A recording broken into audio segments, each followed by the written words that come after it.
네, 제가 지금부터 20분 안에 설교를 한번 해보도록 하겠습니다. 할 수 있을까요, 제가? 아멘? 아멘, 아멘. 네.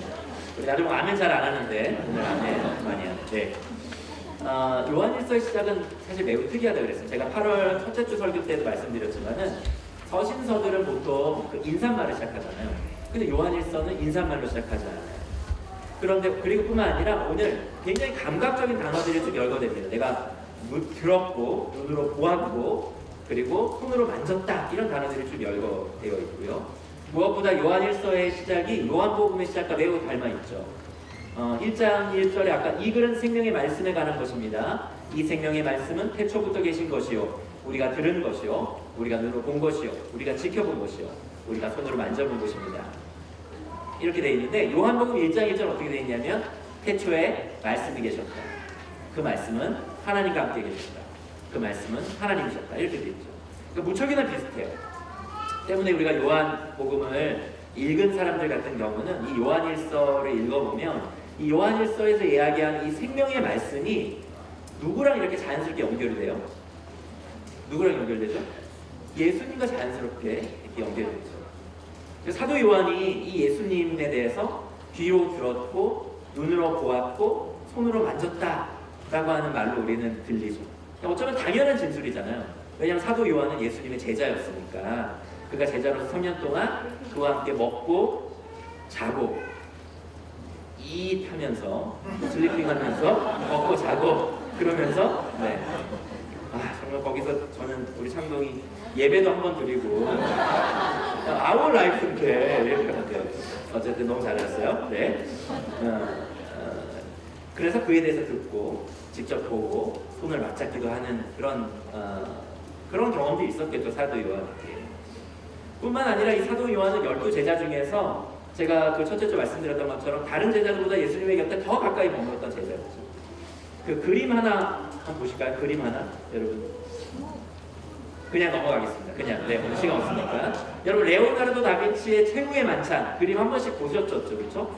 거기에 보면은 가운데 누가 계시면 예수님 계시고 그 예수님의 우편에 누가 있냐면 사도 요한 있어요. 가장 가까이 바로 옆에 있어요. 그래서 제가 말씀드렸던 것처럼 베드로와 야고보와 함께 요한은 예수님의 곁에서 늘 가까이 지내는 거죠. 제자였어요. 뿐만 아니라 요한이 요한복음에 보면 요한 자기를 가리켜서 예수께서 사랑하시는 제자 이렇게 자기를 일컫죠. 그러니까 오늘 우리가 요한일서 1장 1절을 보면 어떤 마음이 드냐면 그래 사도 요한은 예수님을 귀로도 듣고 그리고 눈으로도 보고 손으로도 만졌지. 좋았겠다. 네, 좋았겠다. 네, 아쉬우니까. 네. 그래서 여기에 예수님이 여기 계시고 여기에 오른쪽에 약간 앳된 해상도가 별로 좋지는 않지만 사도 요한이 여기 있습니다. 그런데 약간 우리가 1장 1절에 그래서 1장 1절을 읽으면서 약간 우리랑 괴리감을 느껴요. 마치 사도 요한이 그냥 자랑하는 것 같아. 나는 예수님을 손으로도 만져봤고 귀로도 들었고 눈으로도 보았어. 이렇게 얘기하는 거예요. 우리가 느끼기에는 그 1장 1절을 보면은 그래 요한은 그게 가능했겠지. 근데 나는 사도 요한과 같지 않잖아. 내가 어떻게 예수님을 이렇게 손으로 만지고 어떻게 눈으로 보고 귀로 들을 수 있지? 만약에 나도 그렇게 사도 요한처럼 예수님을 가까이에서 이렇게 경험할 수 있다면은 나도 정말 좋은 믿음의 사람이 될 수 있지 않을까 이런 생각을 가지고 계신 분들도 계실지 모르겠어요. 근데 여러분 요한일서 1장 1절을 이 요한일서 1장 1절에 이 생명의 말씀을 예수님과 바로 동치시키기에는 이 요한일서에 문법적인 문제가 있습니다. 그러니까 태초에 말씀이 계시니라 누구냐면 예수님이 얘기하는 거죠. 성자 예수 그리스도를 얘기하는 겁니다. 요한복음에서 그와 동일하게 요한일서가 이 생명의 말씀에 대한 얘기를 하는데 이 생명의 말씀을 예수님과 그냥 완전히 동일시시키기에는 문법적으로 좀 풀어야 될 문제가 있어요. 왜냐하면 그 생명의 말씀 우리가 들은 바요. 바 있잖아요. 그거를 이제 대명사를 쓰게 돼. 우리가 들은 바요. 우리가 본 바고 우리가 그것을 지켜보았고 우리가 그것을 손으로 만졌습니다라고 할 때 그것이라고 하는 이 단어, 이 헬라어가 어떻게 쓰이냐면은 헬라어는 남성형 단어가 있고 중성형 단어가 있고 여성형 단어가 있거든요. 그럼 만약에 이게 예수님을 뜻하는 단어면 사도 요한이 이 단어, 이 대명사를 남성형으로 써야 돼요? 중성형으로 써야 돼요? 여성형으로 써야 돼요? 남성형으로 써야 되죠. 예수님을 의미하는 걸로 일치시키려면 남성형을 써야 되는데 사도 요한이 이걸 중성형으로 써요. 그러니까 예수님하고 바로 일치시키기가 좀 어려운 거죠. 왜 그랬을까요? 왜 사도 요한은 이걸 남성형 대명사를 쓰지 않고 왜 중성형을 썼을까요? 그 이유는 그가 듣고 그가 보고 그가 만진 그 생명의 말씀은 예수님을 포함하여 태초부터 계신 그 예수 그리스도께서 주신 가르침, 그의 죽으심과 부활하심을 통해 일어난 놀라운 일, 그로 일어난 그 구원의 역사, 그리고 무엇보다 그분께서 이 땅 가운데 가지고 오신 하나님의 나라, 그리고 그분을 통해 변화된 사도 요한 자신의 삶, 존재, 그리고 그가 살아낸 시대, 현실, 앞으로 다가올 미래와 역사, 그 모든 것을 사도 요한은 포함시키기 원했던 거예요. 그것을 내가 눈으로 보았고 귀로 들었고 그리고 손으로 만졌다 이렇게 얘기하고 있는 것입니다. 그러니까 그냥 성육신 하셔서 3년 동안 인간의 한계 속에 갇혀진 그 예수님을 뜻하는 게 아니라는 거예요. 만약에 그 예수님을 뜻하는 거면은 사도 요한만이 그걸 경험할 수 있죠. 왜냐하면 예수님과 함께 3년 동안 그 곁에 살았던 사람은 사도 요한이에요. 그러나 사도 요한은 그 얘기를 하고 있는 것이 아닙니다. 내가 눈으로 본 거, 내가 귀로 들은 거, 내가 손으로 만진 것 같이 경험한 그 생명의 그 말씀은 예수님이 이 땅에 오셔서 하신 그 놀라운 일, 그 어마어마한 하나님의 그 역사, 그 전체 지금 이 시대 가운데 교회가 경험하고 있는 그 모든 것을 총칭하는 것이라고 사도 요한이 얘기하고 있는 것입니다. 만약에 그렇다면 그거는 사도 요한만이 경험하는 게 아니라 그 동시대에 그 교회를 이뤘던 모든 사람들이 함께 경험한 것들, 그 초대교회를 세워갔던 수많은 사람들이 경험한 그것을 사도 요한이 지금 이야기하고 있는 것입니다. 심지어 2000년 후에 저에게도 그것은 경험된 것입니다.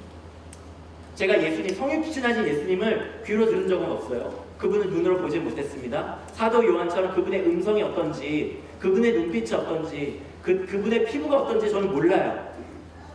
그러나 저는 사도 요한과 동일하게 그 예수님께서 이 땅 가운데 가지고 오신 그 하나님의 나라, 그리고 그가 우리에게 보여준 그 사랑, 그가 우리 가운데 오셔가지고 행하신 그 구원의 놀라운 일들은 저에게도 생생하게 경험된 일.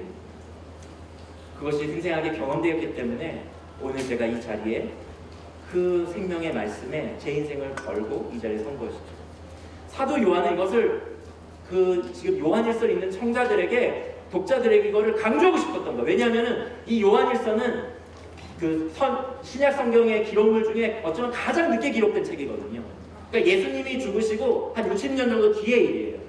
그러니까 처음에 예수님께서 죽으시고 부활하셨을 때 막 제자들에 대해서 교회가 세워지고 놀라운 기적들이 생겨나고 그때 어떻게 보면 교회의 1세대는 굉장히 뜨거웠을지 몰라요.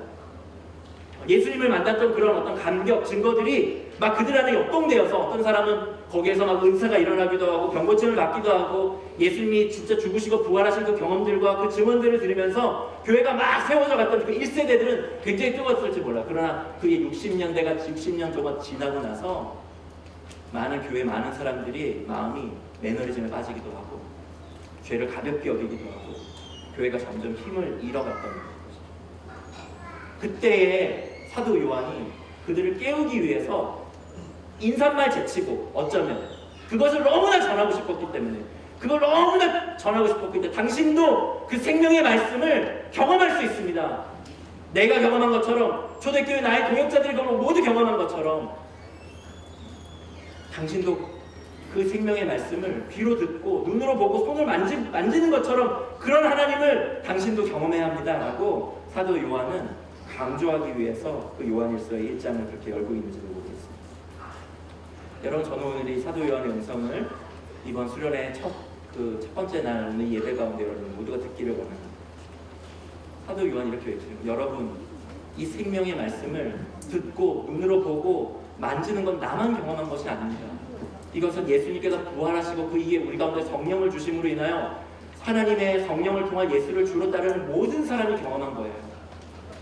여러분도 동일하게 이 경험, 이 하나님을 만나는 일들이 있기를 원합니다라고 하는 이 외침과 이 소리를 여러분이 들으셨으면 좋겠습니다. 2박 3일 동안 이 생명의 말씀을 여러분들이 들으시고 보시고 만지시는 여러분 되셨으면 좋겠어요. 그리고 사도 요한은 이 생명이 나타났고 때문에 그것을 보았고 그것을 내가 증언하고 선포한다고 이렇게 얘기하고 있는데, 그가 2절에 보면 2절 한번 여러분 다시 한번 읽어볼까요? 우리 아까 2절 한번 읽어봅시다. 2절 읽겠습니다. 시작.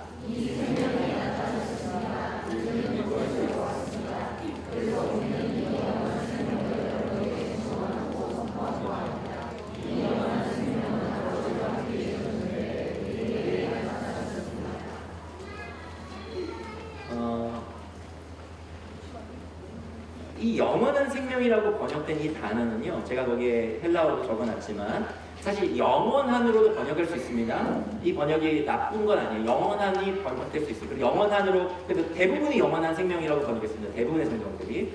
근데 이것을 시대의 생명이라고 번역했습니다. 영원한이라는 뜻도 갖고 있지만 시대라고 하는 뜻도 이 단어가 갖고 있거든요. 그러니까 시대의 생명이라고 번역할 수도 있어요. 저는 사도 요한이 이걸 중의적으로 의미하기 위해서 이 단어를 사용했다고 생각합니다. 그건 뭐예요? 우리가 아들목에서 배웠죠. 구약에서 계속 메시아를 선지자를 통해서 예언되었던 건 뭡니까? 이 세대가 있고, 그렇죠? 하나님을 버린 이 세대가 있는데 이 땅 가운데 메시아가 오시면 오는 세대가 있을 것이다. 이런 어떤 구약의 메시지들이 있었다고 그랬잖아요. 그래서 예수님께서 이 땅 가운데 오셨을 때 그 때가 왔다라고 하면서 그 때를 선언하시잖아요. 마찬가지로 이 요한이 얘기하는 건 뭐냐면, 오는 시대의 그 생명 되신 그 예수 그리스도로 말미암아 이 땅에 하나님의 나라가 임하게 되었다라고 하는 얘기를 사도 요한이 함께 증언하고 선포하기를 원했다라고 하는 거예요. 그래서 우리가 이 요한이 쓴 이 서신서들을 읽을 때 영원한 생명, 영생이라고 하는 이 단어를 그냥 우리가 죽어서 가는 개인적 영원구원적 차원의 단어로 축소시키면 안 되는 이유가, 이 단어 안에는 오는 시대의 생명이라고 하는 단어가 포함되어 있기 때문에, 의미를 담고 있기 때문에 사도 바울만이 그 하나님 나라에 이미 임했고 아직 오지 않은 하나님 나라의 이중구조를 얘기한 것이 아니라 이 사도 요한도 자기의 서신서서 가운데 그러한 사상을 담고 있다라고 하는 것을 우리가 염두에 둬야 한다라고 하는 것입니다. 우리가 만나는 이 생명의 말씀은 우리가 죽어서 가는 천국에만 작동되는 것이 아니라 그 전에 현재 오늘 우리의 실존 가운데, 그리고 우리가 사는 이 세상 가운데 하나님 다스리시는 모든 영역 가운데 작동되는 하나님 나라의 놀라운 복음을 얘기하는 것이다 라고 하는 것을 우리가 잘 알 필요가 있습니다. 이 영원한 생명, 오는 시대의 이 생명의 말씀을 여러분 2박 3일 동안 사모하셨으면 좋겠습니다. 우리 이 시간에 자기 오른쪽에 있는 사람의 어깨에 좀 손을 얹으면서 우리 이렇게 좀 축복했으면 좋겠어요. 이렇게 좀 마사지를 좀 해주시면서, 이제 목사님의 설교가 10분 남았습니다. 그렇게 한번 축복을.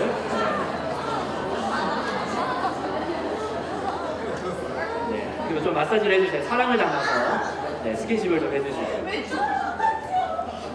네, 좀 두들겨 주시고,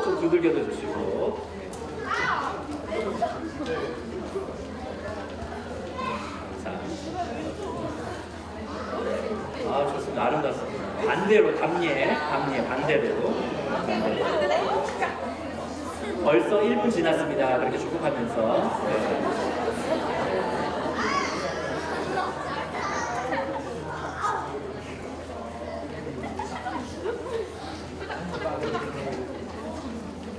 네, 자,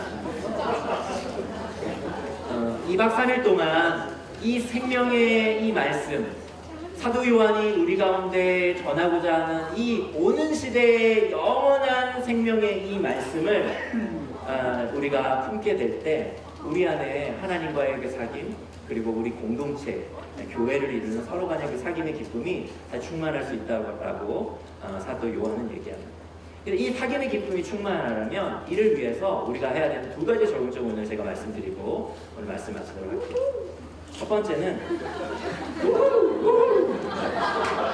적용이 3개가 아니라 한 2개야. 그래서 이를 위해서는 자세히 보아야 합니다. 자세히 보아야 합니다.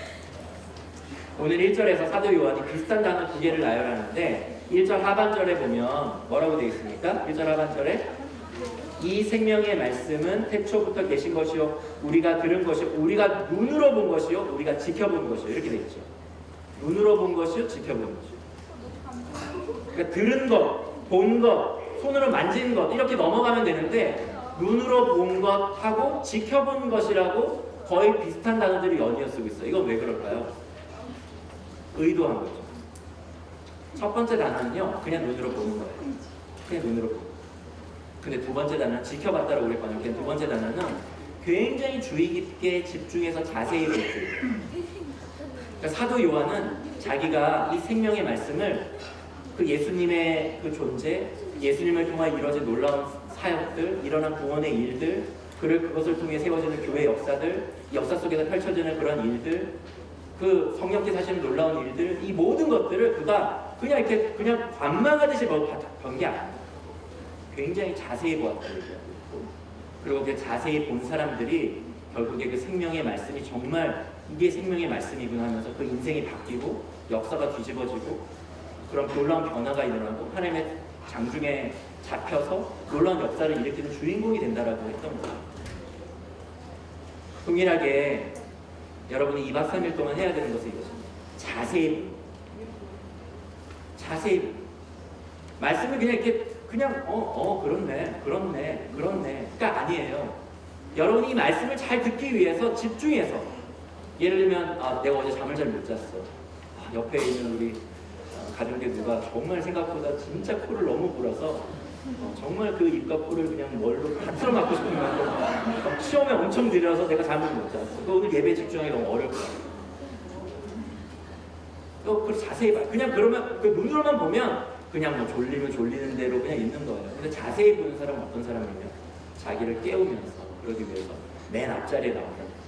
여기 서서 말씀을 듣는다든지 예를 들면 그런 어떤 우리 안에 적극성이 필요한 거죠.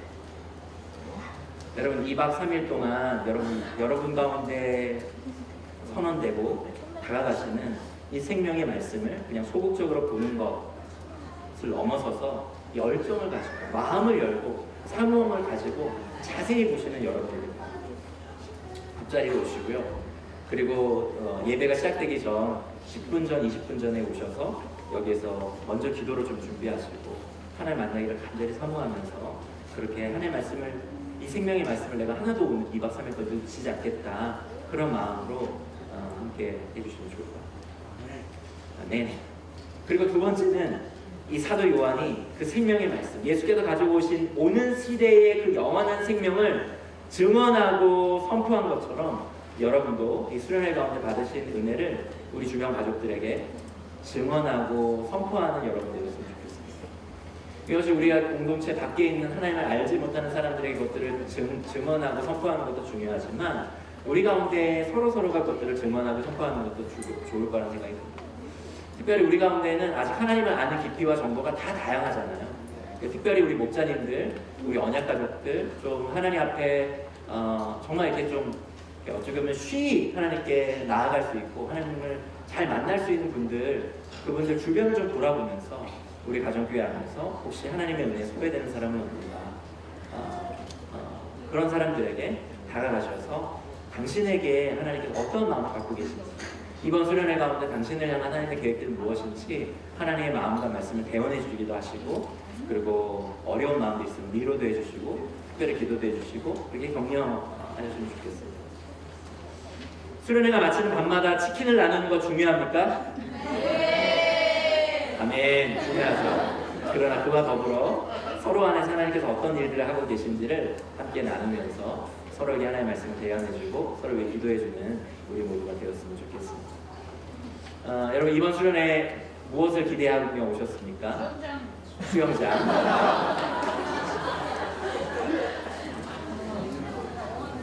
제 설교 안에 정확히 그 단어가 있습니다. 내일 있을 수영장 물놀이를 즐길 것을 기대하며 오셨나요? 아멘이죠. 네. 또 어떤 분들은 3일 동안 요한일서 말씀을 내가 신학적으로 성경적으로 좀 잘 배우고 정리하기를 기대하는 마음 갖고 오신 분도 있을지 모르겠습니다. 그런데요, 한번 저랑 한번 따라 볼까요? 이번 수련회의 우리의 목적과 목표는 무엇이 아닙니다. 우리의 목적과 목표는 누구입니다. 어떤 성경적인 지식을 잘 쌓는 거 좋은 일이죠. 그러나 그것이 우리의 목적과 궁극적인 목표가 아닙니다. 우리가 수련회 동안 갖게 된 내 안에 있던 어떤 느낌, 감정 상태, 이것 역시 우리의 목적과 목표가 될 수 없어요. 우리의 목적은 누구여야 합니까? 우리를 사랑하셔서 우리와 깊이 사귀기를 원하시는 우리의 하나님, 우리의 예수님, 우리의 성령님이 2박 3일 우리의 목표가 되시고 우리의 목적이 되십니다. 아멘. 그리고 또 하나의 목표와 목적이 더 있다면 우리 서로가 우리의 목표, 목적입니다. 여기에 있는 우리 가정교회 식구들 조금 더 알아가고 사랑하기를 이런 목적하신 목표하셨으면 좋겠고, 또 가정교회를 넘어서 내일 뭐 사귐의 기쁨이라든가 이런 프로그램이나 이렇게 만나게 되면 아, 나의 목적이구나, 당신은 나의 목적이구나, 나의 목표구나, 그렇게 생각하시면서 서로를 알아가시고 조금 더 사랑하시는 그런 수련회가 되었으면 좋겠습니다. 그렇게 우리를 하나님과 서로 사귀기 위해서 2박 3일 동안 여기에 모였습니다. 아멘.